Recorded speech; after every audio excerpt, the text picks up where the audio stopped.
Alpha Lima Whiskey 301 Santo Domingo. A Boeing 757 disappears from radar with 189 people on board. The plane's wreckage is soon found at sea. There are no survivors to say what happened. This accident was the first major loss of a Boeing 757 aircraft. Investigators find no clues in the wreckage. Only the plane's black box can tell them what happened. The tape raises a perplexing question. 301 Santo Domingo, come in, please. My airspeed indicator is not working. What's happening? How had the failure of one single instrument Sir! caused the crash of one of the world's most sophisticated jetliners?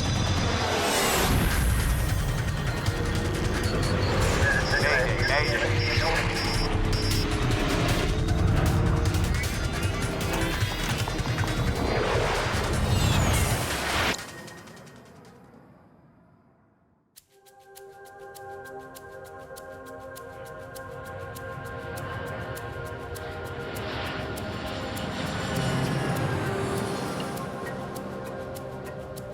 Gregorio Luperon International Airport in Puerto Plata, the Dominican Republic.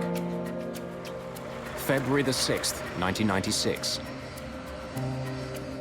The small Caribbean island is a popular winter getaway. A group of German tourists has been delayed. There are mechanical problems with the jet that was supposed to take them back to Frankfurt. The airline has arranged to lease another plane for the flight. The replacement jet is owned by Turkish charter company Birgenair. They have a 757 that's been sitting on the tarmac for almost 3 weeks. But it takes several hours to get the plane ready to go and to get the Turkish crew aboard. By 10:15 p.m., the plane and most of its crew are at the gate.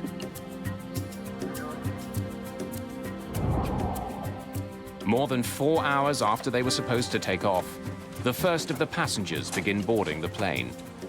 They have a 9-hour flight to Frankfurt ahead of them.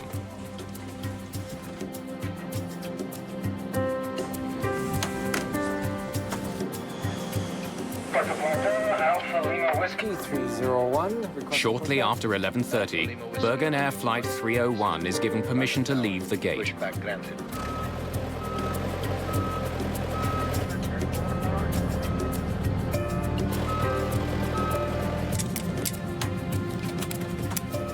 Moments later, it taxis to the threshold of the runway.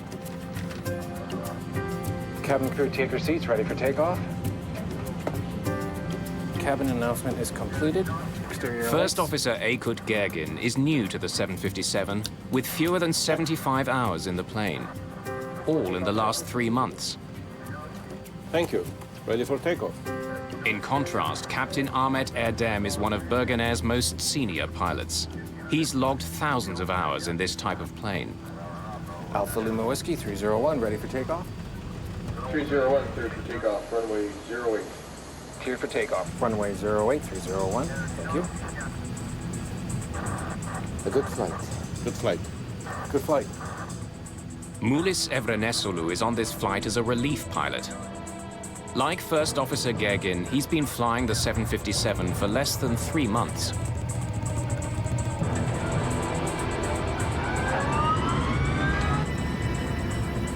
As the plane accelerates to takeoff speed, a light rain begins to fall. Power set. Okay, check. First Officer Aykut Gergin watches his airspeed indicator for a routine instrument check. As the airplane's accelerating to takeoff speed, the first officer calls 80 knots. 80 knots. Check. The captain, in theory, should verify that his airspeed indicator also reads 80 knots. My airspeed indicator is not working. The captain's airspeed should read the same as his first officer's, 120. but the readings do not match. Is yours working? Yes, sir. You tell me. Adm wants his first officer to tell him when the plane hits takeoff speed. V1. At 150 knots, the plane hits V1, the point of no return. Rotate. The captain must pull back on his column and get the plane in the air. Positive climb, gear up. Positive climb. Gear is up.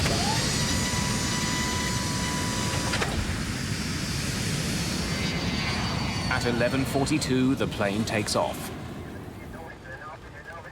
Seconds later, Captain Adm's airspeed indicator comes to life. Is it possible to turn off the wipers? Okay. Wipers off. Climb thrust. Climb thrust. First Officer Gergin reduces power to the engines for a gradual climb to cruising altitude. 301, airborne 45, switch over Santo Domingo, 1243. 1243, bye-bye, sir. Climbing through 2,500 feet, Santo Domingo, good evening. First Officer Gergin establishes contact with the island's main tower in Santo Domingo. Alpha Lima Whiskey 301, climb and maintain 280. Center autopilot on, please. Center autopilot has command. Thank you. 1 minute and 30 seconds into the flight, the autopilot takes over.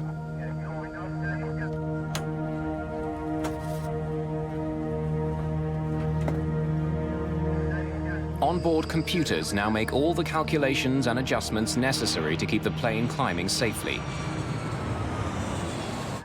Almost immediately, the computer reports a problem. Rudder ratio, Mach airspeed trim. 2 different alerts warn the pilots that the plane is traveling far too fast. Trim. But the first officer's airspeed indicator shows the plane climbing at a normal speed, 220 knots. Something's wrong here.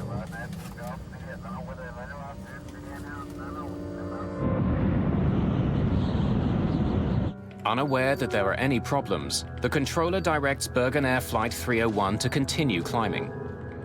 Alpha Lima Whiskey 301, report Pokek. Okay, 280, I'll call you over Pokek. 301. Okay, there's something crazy. Do you see it? In the cockpit, the situation gets more confusing. The first officer's airspeed indicator shows that the plane is flying much too slowly.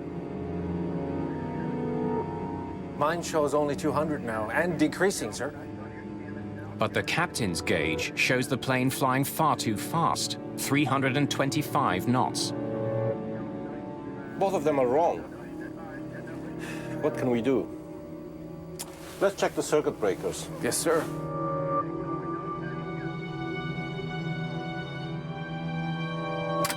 As the first warning is eliminated, a more persistent warning replaces it. The overspeed warning tells the crew that they are approaching 350 knots, the maximum speed at which the plane was designed to fly at this altitude. Okay, it's no matter. Let's pull the airspeed. Let's see.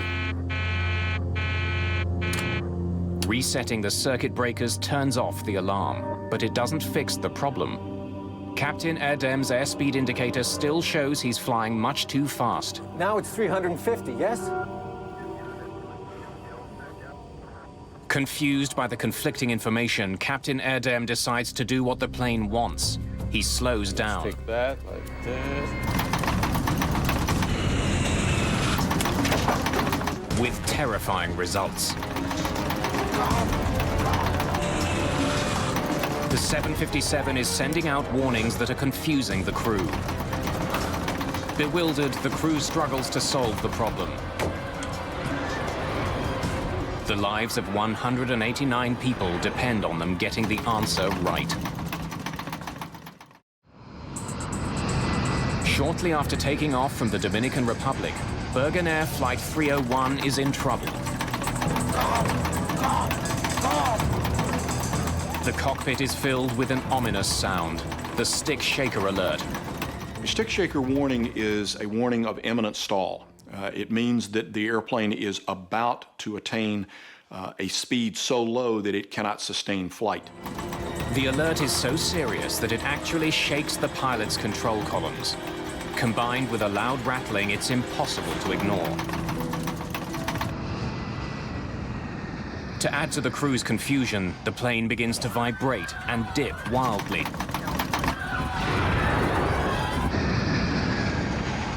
I'm sure every passenger on the airplane knew something was unusual because the aircraft started to shake in a very violent maneuver. It's not the only problem the crew is facing. ADI! The attitude deviation indicator is basically a round gauge that on this airplane is a screen, but it's blue on the top and brown on the bottom, and it shows not only the pitch of the airplane, but also roll. On the gauge, blue represents sky. The more blue, the steeper the climb. Right now, it's showing that the plane's nose is pointing dangerously high. Then, more than 7,000 feet above the ocean, the plane rolls hard to the right and begins to plummet from the sky. From the time that the stick shaker activates, it is now going to require proper action from the flight crew to sort this out, or they will end up losing control of it. The window of decisions is closing on them, for if they let it stall completely, maintaining control of the airplane will prove to be very difficult. Captain Adm struggles desperately to get his plane to climb. Nose down. He has just a few thousand feet to pull a 100-ton airliner out of a deadly stall. The less experienced pilots utter prayers and offer suggestions. Thrust. ADI. 301, squawk 377. Stand by. Air traffic control is still unaware that Flight 301 is in grave danger. The timing. What am I to do? You can level off. Our altitude's okay. The plane is falling fast. Okay, 5,000 feet. Captain Adm is trying to fly a plane that's become virtually uncontrollable. Press levers, press! Gergin pushes the throttles to full power, but it doesn't help. The plane spirals towards the sea.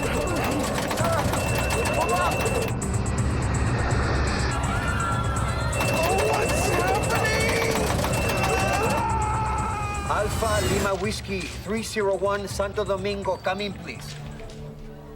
Alpha Lima Whiskey 301, Santo Domingo. Come in, please. Less than 5 minutes after takeoff, Birgenair Flight 301 vanishes from radar. Come in, please.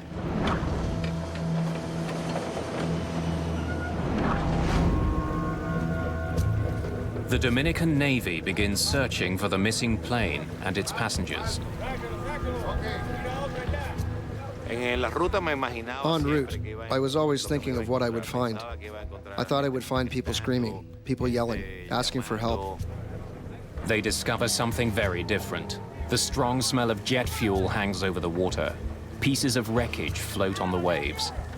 I thought to myself, there was no one alive here. We didn't see any survivors, and we didn't see bodies. I really thought the plane had disintegrated on impact. Within hours, more than just wreckage begins floating to the surface.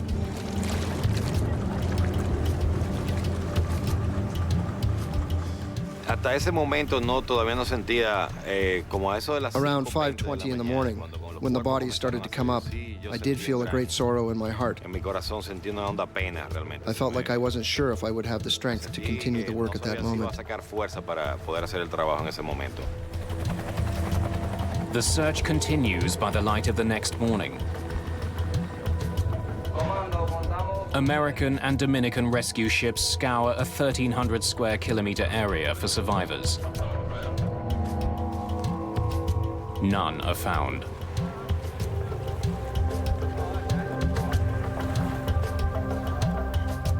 Now it's up to the Dominican Republic's Aircraft Accident Investigation Bureau to find out what caused this accident. We established a base camp at a hotel on the Cabareta beach, which is directly south of the accident site. Over the next couple of days, investigators, reporters, and some of the victims' families arrive at the hotel.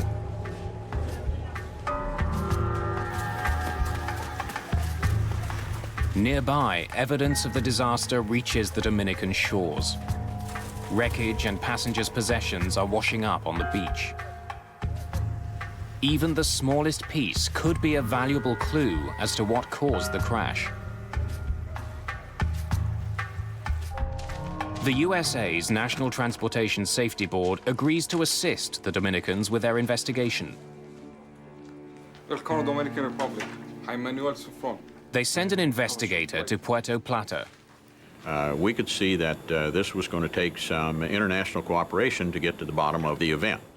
Robert McIntosh will also provide support from the NTSB's Washington offices. Any signal from the recorders? This particular accident was the first major loss of a Boeing 757 in the water. There was added urgency because the aircraft was going into the livery of many American-operated airlines and on the market for the worldwide passenger service. In order to understand what had happened here, we only had one key. That key was the black boxes. Like all commercial airliners, the Boeing 757 carries a cockpit voice recorder that records all the sounds in the cockpit, and a flight data recorder that records a wealth of information about the plane's operation during flight. We've got underwater locator beacons on these recorders. They work for 30 days upon immersion. But the ocean where the plane crashed is over 7,200 feet deep. We needed to locate them before the signals faded, and we also needed to remove them before the data was damaged by salt water. So we were in a race against time. The NTSB enlists the help of the US Navy, who hire a submersible called the Curve. CURV stands for the Cabled Underwater Recovery Vehicle. It's a tethered vehicle. It has an umbilical, and it's controlled by an umbilical. It's not autonomous. The Curve is essentially a remote-controlled submarine, which can work at depths no manned submarine could handle.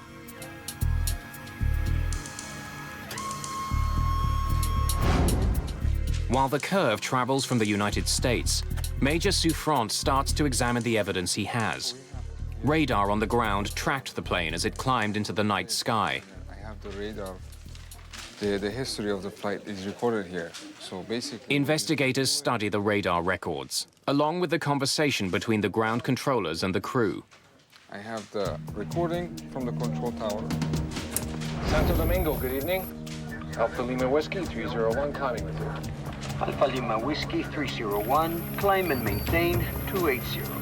Okay, 280. The exchange between the controller and Flight 301 is normal. The investigators detect no signs of trouble.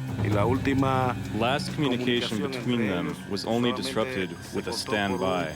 301, squawk 377. Stand by.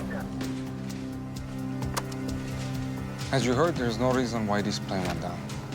What had caused something to go wrong to interrupt the flight path of the aircraft so rapidly? Certainly, it was a good question for us.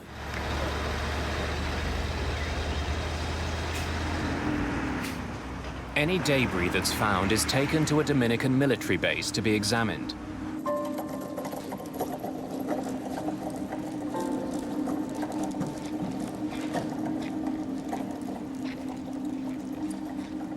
Investigators comb through the wreckage they've recovered. Pieces of the cabin, life vests, even part of the landing gear have all been found. Every piece of debris is studied for signs of an explosion or fire.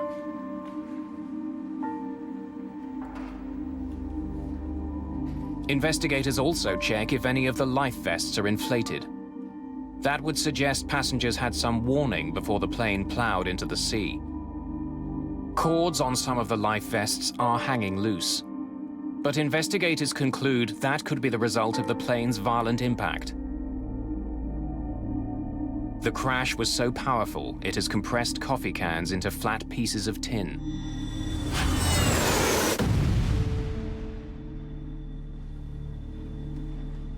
The wreckage tells investigators that the crash of Bergenair Flight 301 was sudden and violent. But they find no evidence that there was an explosion on board. Major Souffrant looks into the possibility that the plane, which was called into service at the last minute, may not have been ready for the flight. Manuel Souffrant. Ah, hi.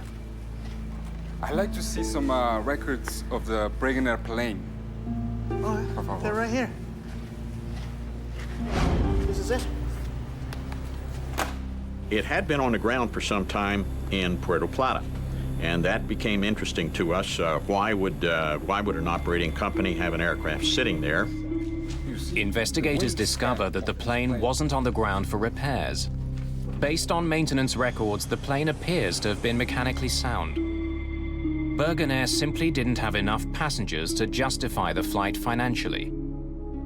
So they kept the plane and the crew in the Dominican Republic for almost 3 weeks. The plane's maintenance records turn out to be one more in a series of empty leads.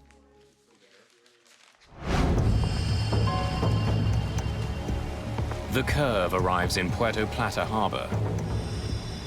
On February the 28th, more than 3 weeks after the crash, it slips below the waves, looking for the remains of the Bergenair jet.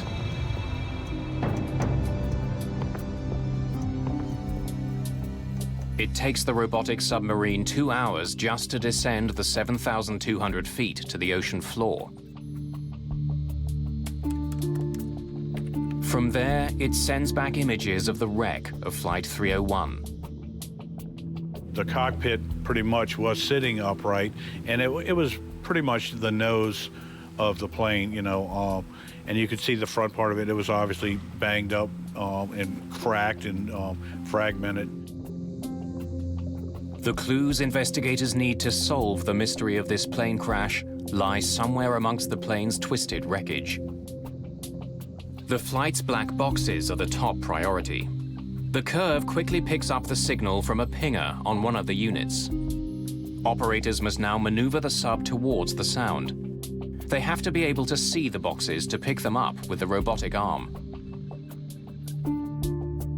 It takes just 90 minutes to find the first black box. The first one was sitting out in the open. Okay, it was where they could see it, and they picked the first box up. They grabbed a hold of it, and they just kind of tucked the arm up in place, you know, so that they wouldn't lose it. The second black box is also heard, but after almost 2 hours, the Curve's cameras still can't see it. You know, they knew it was right there, and they were searching around a debris pile, and they could not physically see it, you know, with the cameras of the vehicle. So as they went around a couple times, they started, you know, lifting metal up and moving pieces out of the way, and then they did find the second box under some debris.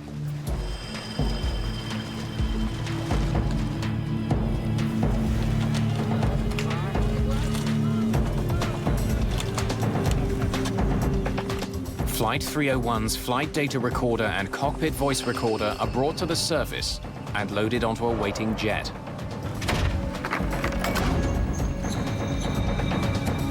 Within hours, the black boxes are at the NTSB labs in Washington, D.C. Technicians prepare to extract the precious data from the boxes. Investigators hope it will tell them what happened aboard Bergenair Flight 301. They'll soon uncover a stunning miscommunication between a seasoned pilot and his plane.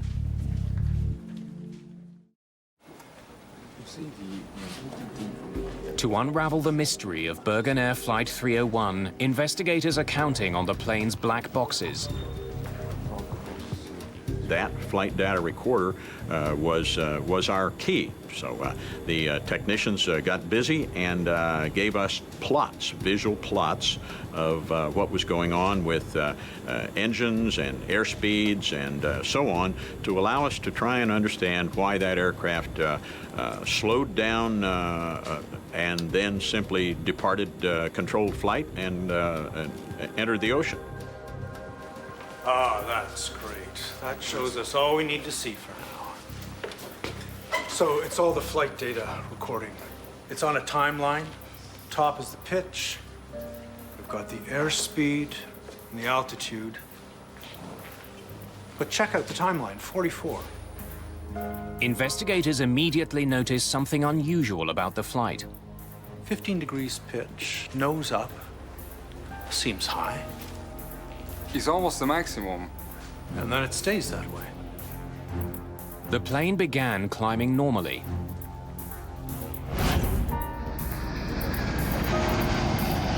Central autopilot on, please. But investigators noticed that shortly after the autopilot was switched on, the plane's nose pitched upward. They also see that the plane's airspeed seems much higher than it should be. 350 knots. It can't be right. Oh, there's definitely something wonky about the airspeed numbers. This brought us to the question of perhaps we should be looking over on the other side at the cockpit voice recorder and see what kind of information was coming from there. Can you cue that up and play it? Investigators soon start filling in the missing pieces of the puzzle. 80 knots. My airspeed indicator is not working. They learn that Captain Adm noticed that his airspeed indicator wasn't working. Fuel's working? Yes, sir. You tell me. V1. Rotate. But Adm didn't think the problem was serious enough to abort his takeoff. The tape reveals that once they were airborne, the crew quickly became overwhelmed by a series of warnings. Ratio, Mach airspeed trim, something. To investigators, the captain seems to become increasingly bewildered by the messages he was getting from his plane. Mine shows only 200 now, and decreasing, sir. Both of them are wrong. What can we do? Investigators don't know why the captain's airspeed indicator wasn't working. They do notice that the captain's gauge came back to life as the plane started to climb. Okay, it's no matter. Let's pull the airspeed. Let's see. It's a telling discovery, which leads investigators to focus their attention on the device that feeds the gauge's airspeed information. The pitot tube. A pitot tube is an airspeed sensor, a pipe open at one end that responds to air pressure. When the plane travels forward, an increase in air pressure inside the pitot tube causes the airspeed indicator's needle to move. My airspeed indicator is not working. But if a pitot tube becomes blocked, it can send faulty readings to the plane's gauges. Blocked pitot tubes have been a factor in previous plane crashes. In 1982, a Boeing 737 crashed in heavy snow in Washington, D.C. shortly after takeoff. The pitot tubes were blocked with ice.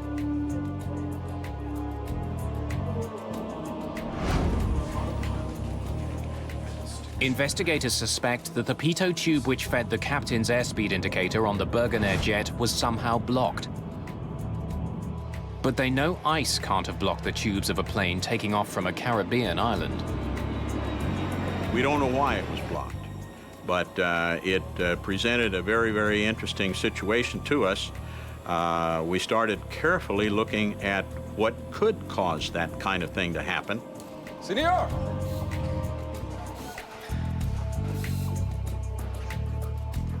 Major Souffrant has a theory. He returns to question the airplane's mechanics. Senor Souffrant. We are done with this, thank you. I'd like to ask you some more questions about the Birgenair plane. Souffrant suspects the mechanics may have taped over the pitot tubes during maintenance. It's a common procedure, but if the tape wasn't removed, it could have caused the deadly accident. Maybe a piece of tape was left on accidentally? No, sir. They didn't have to be taped. We never did anything with the pitos. Did you put the pitot covers back on them when the maintenance was finished? It didn't have any covers with it. We didn't take any off, and we didn't put any on.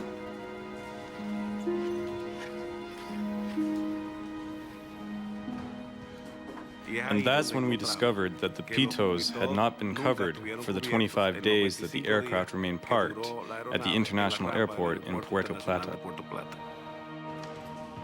A pitot cover slips over the end of the tube. Regulations state that these covers must be installed anytime a plane will be on the ground for an extended period of time. A prominent flag is meant to remind pilots and technicians to remove them again before takeoff. Investigators find that the Birgenair pitot tubes were never covered, and somehow the uncovered pitots had become blocked.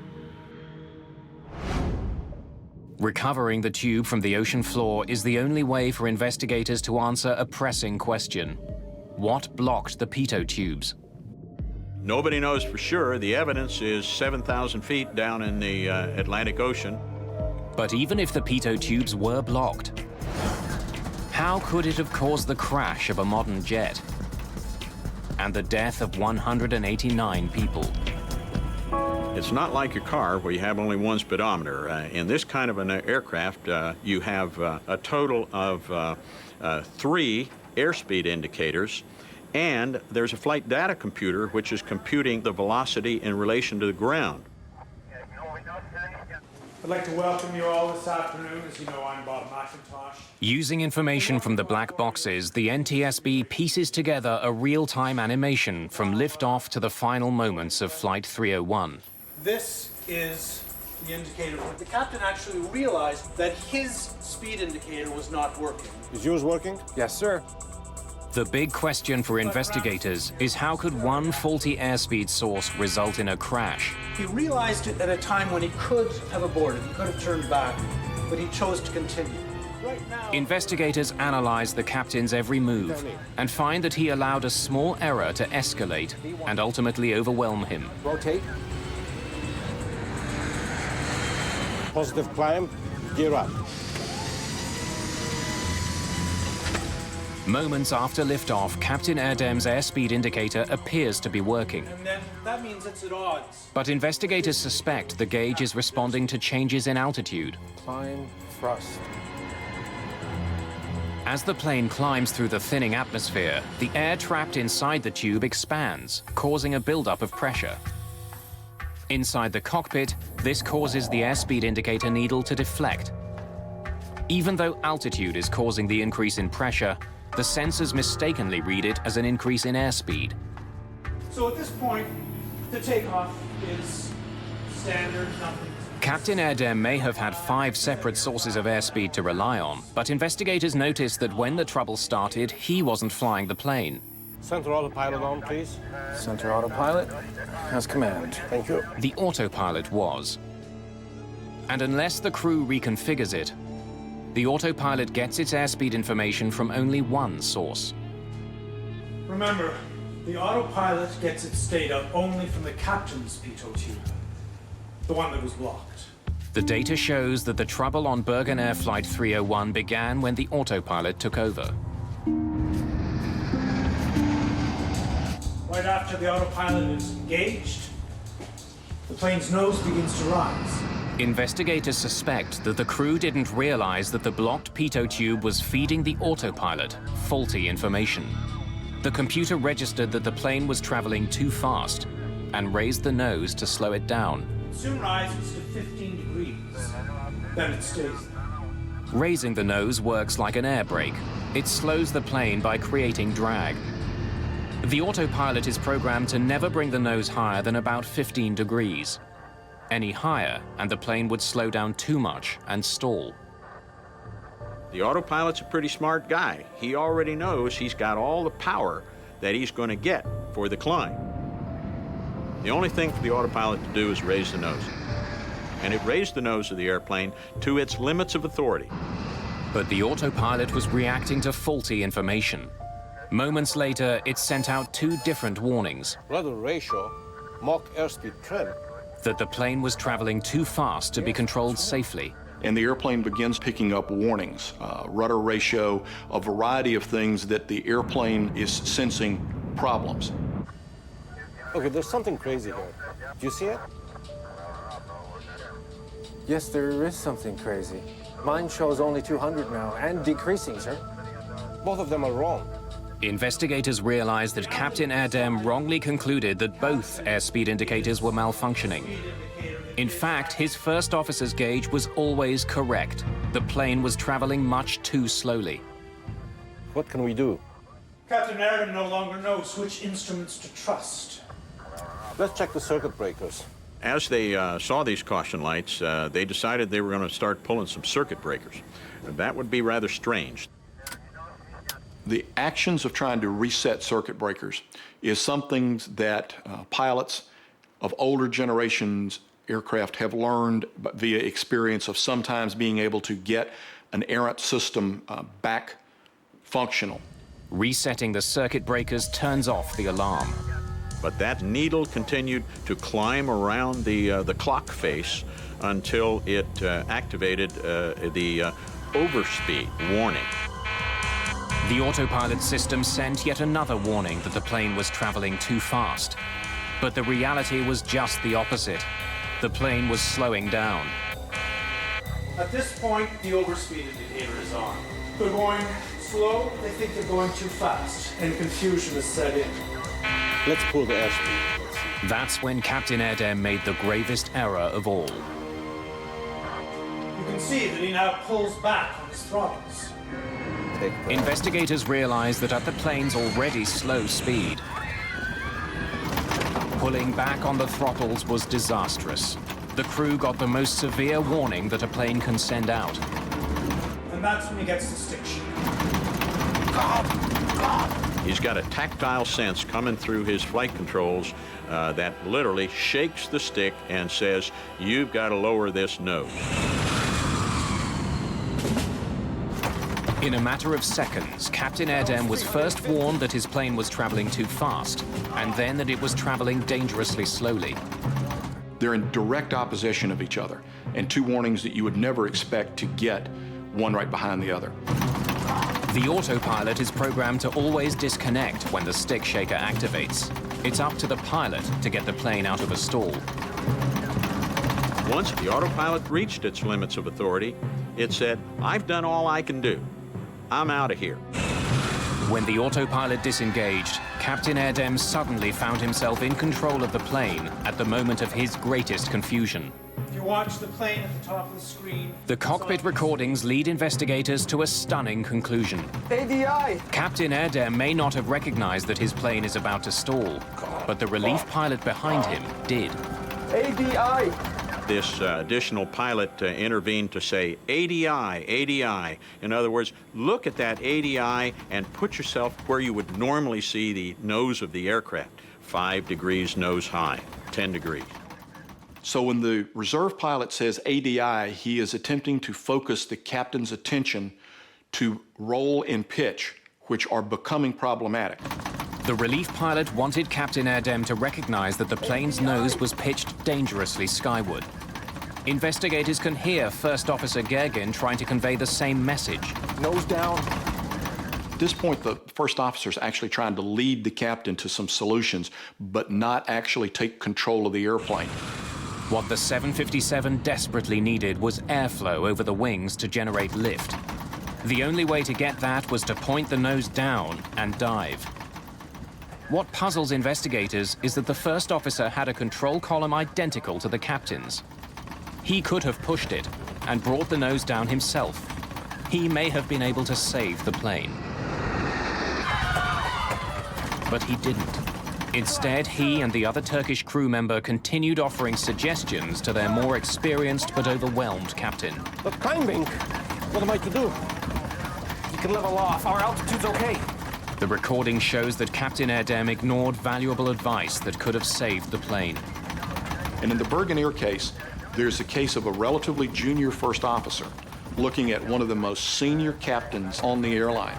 It is not culturally appropriate for him to say, "I'm going to take the airplane away from you." Instead, he tries to assist the captain, to lead the captain, but leave the captain in command.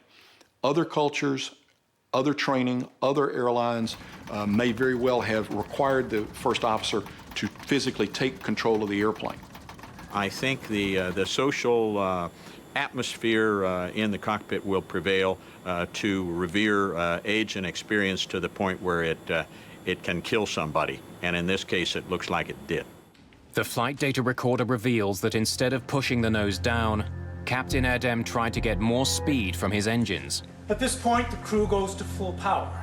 Press levers, press! At the angle the plane was falling, the engines couldn't get enough air. Applying full power was more than they could handle. The left engine quit first. With the right side at full throttle, the airliner swings around as though its left wing were caught on a branch. The airplane goes into a classic full stall where the nose drops, it falls on a wing, which is now a very life-threatening condition. The 757 itself makes the situation worse. Like many modern jets, it uses a so-called swept wing design. The wings angle slightly backwards to reduce drag and increase fuel efficiency. But the design has a downside. One of the characteristics of swept-wing jets is they get less and less stable. They're much harder to fly as they approach stall.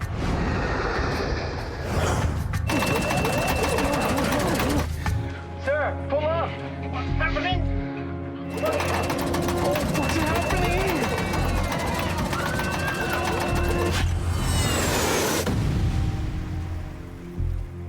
To maintain control of a swept-wing jet with no more altitude than they had in this condition is very, very problematic, and they are not successful when the airplane goes into the water. Investigators now know why Bergenair Flight 301 crashed. What they can't understand is why the flight ever left the ground. 80 knots. My airspeed indicator's not working. At 80 knots, if the pilot and co-pilot's instruments disagree, takeoff should be aborted. V1. Investigators are troubled that the captain took off knowing he had malfunctioning instruments.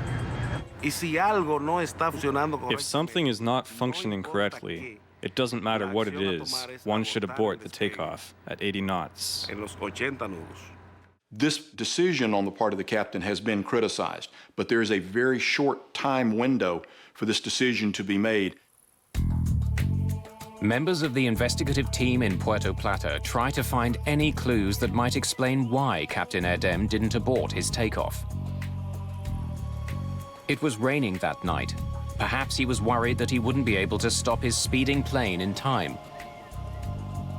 Procedurally, he's required to stop, but high-speed aborted takeoffs are something that are very serious, and that flight crews train to avoid high-speed aborted takeoffs if possible. And we certainly looked at the parameters of the runway to ensure that there was adequate runway in that particular situation. Careful measurements are taken. Investigators conclude that at 80 knots, when he first noticed the problem, Captain Adm had enough runway left to bring his plane to a stop. He could have aborted his takeoff. There's also the question of the hastily assembled crew. Investigators now wonder if the last-minute nature of the crew's call could have influenced their decision to take off. Birgenair started with a crew that probably didn't expect to fly that night. They didn't have adequate rest. They got out to the aircraft and perhaps were rushed in some of their planning. Investigators consider the possibility that the crew, who had been away from home for more than 2 weeks, were simply too eager to get home. 08301, thank you. A good flight. Good flight. Good flight. Y ahí viene el factor del homesick. This is the homesick factor, where minor problems are ignored in order to get back home. Para seguir el vuelo y llegar a la casa. Investigators will never know what was going through Captain Adm's mind when he opted to continue his takeoff. In this case, the airplane is accelerating rapidly enough. The first officer responds, V1, which is the commit to fly speed, and by training, now the decision window has closed. They need to fly. rotate. And immediately thereafter, they're airborne. Once the plane was in the air, its blocked pitot tubes caused Captain Adm to make a series of critical mistakes. But how were the tubes blocked in the first place?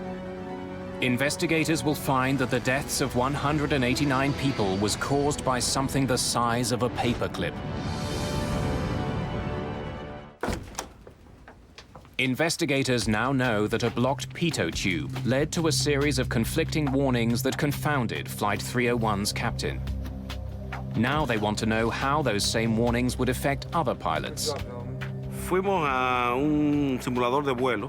We went to a flight simulator, and in the simulator, we tried to recreate the conditions of what happened on the night of February 6, 1996. Gentlemen, stand by.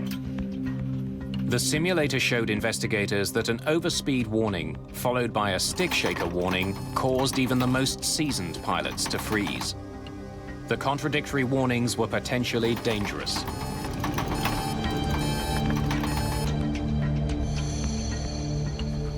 When the stick shaker activated, it was very unnerving. It's really overwhelming.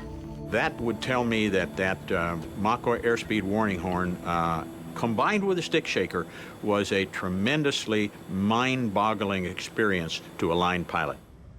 As a result, the FAA issues a directive that simulator training for all airline pilots must include a blocked pitot tube scenario.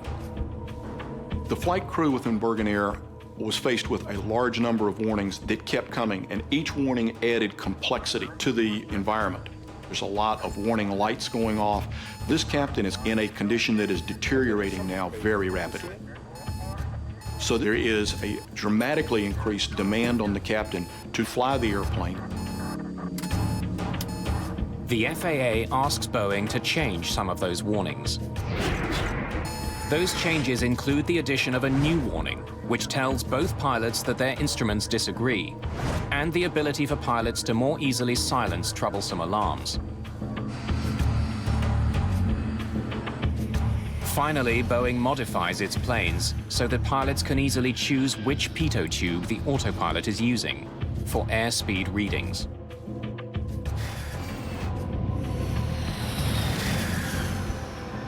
All told, more than 1,400 Boeing planes worldwide are affected by the new directives. One final question remains. What had blocked the plane's pitot tubes?